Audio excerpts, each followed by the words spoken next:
Hello, aujourd'hui on se retrouve pour le premier épisode du tuto sur Love2D. On va commencer directement par créer un fichier Lua qu'on va appeler main dans un projet. Dans ce main, si on se réfère à la documentation de Love2D, on va avoir trois choses.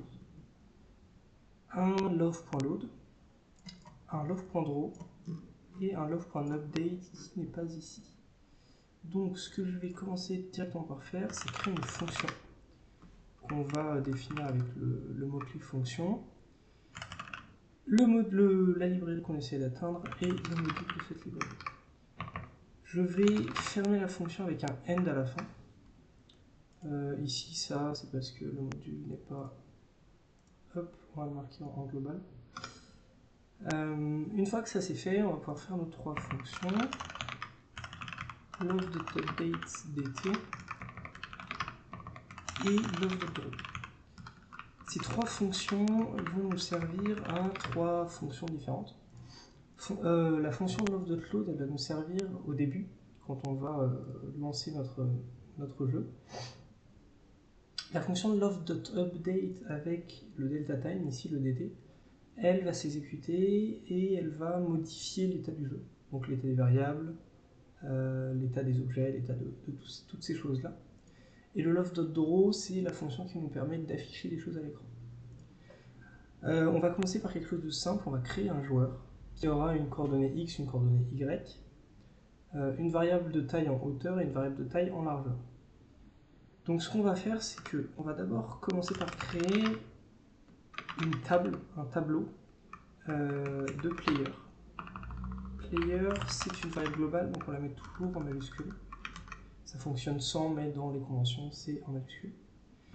Et dans ce player, on va donner nos quatre variables. Donc player.x qui va être égal à 0, player.y qui va aussi être égal à 0, player.w, player.width, sa largeur, qui va être égal à 32 par exemple, player.height, height pour sa hauteur, h, est égal à 32 également.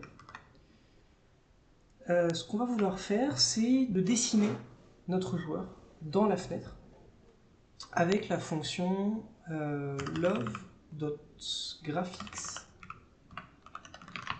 Cette fonction, c'est tout ce qui touche au graphique de notre jeu. Ça peut être la taille de l'écran, ça peut être les couleurs, ça peut être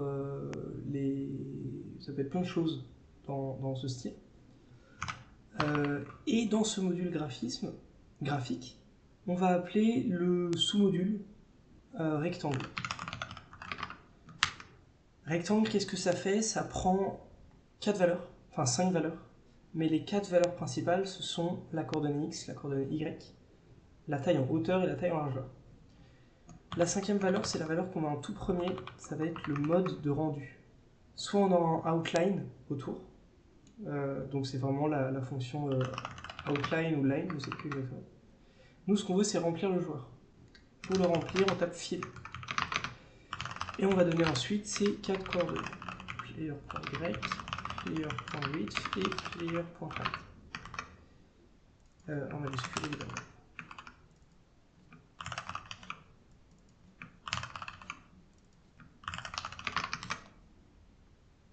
On va pouvoir tester tout ça.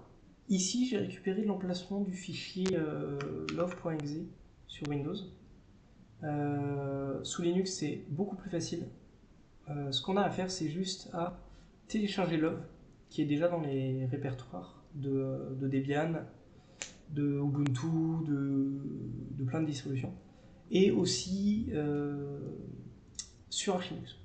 Donc on a les deux grosses distributions avec DNF, ça doit être un peu similaire. Ici, je l'ai récupéré sous Windows.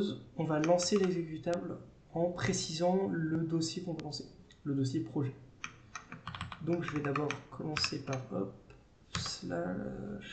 love.exe. Je veux le lancer et on va lancer le dossier dans lequel on est. On a donc une fenêtre qui n'a pas de titre avec un carré blanc parce qu'on ne lui a pas défini de couleur aux coordonnées 0, 0. Le 0,0 dans Love2D, il est un peu spécial, un peu particulier, il commence en haut à gauche, et pas en bas à gauche, comme dans la majorité des éditeurs de jeux, enfin des frameworks de jeux. Ça permet de faire des choses pas mal, notamment avec la gravité, ça permet de fixer certaines choses. Et maintenant, ce qu'on va vouloir faire, c'est faire bouger ce joueur.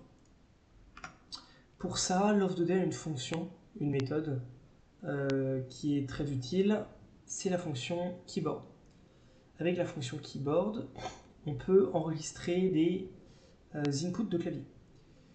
Donc là, on va demander si un input de clavier est pressé, on va changer la coordonnée du joueur.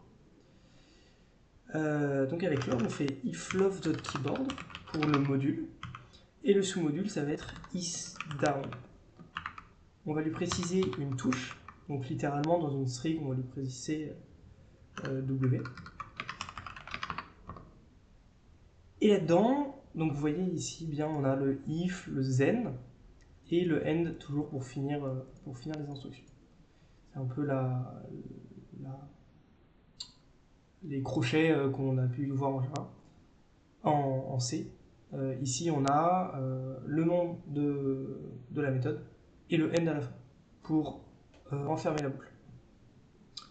Une fois que ça c'est fait, on va dire que player.y, parce qu'on veut aller vers le haut, vers la touche W, parce que j'ai un clavier WASD quoi. On va dire que player.y est égal à player.y. Et là, normalement, si vous avez bien suivi, le y, enfin la coordonnée 0,0, elle est en haut à gauche. Donc nous, ce qu'on veut faire, c'est aller vers le haut, donc retirer de la valeur à y. On va dire que player.y est égal à player.y moins, on va donner une valeur arbitraire, par exemple 32. On va faire ça pour les 4 touches de notre clavier. Donc ici on aura S, ici on aura A, et ici on aura D.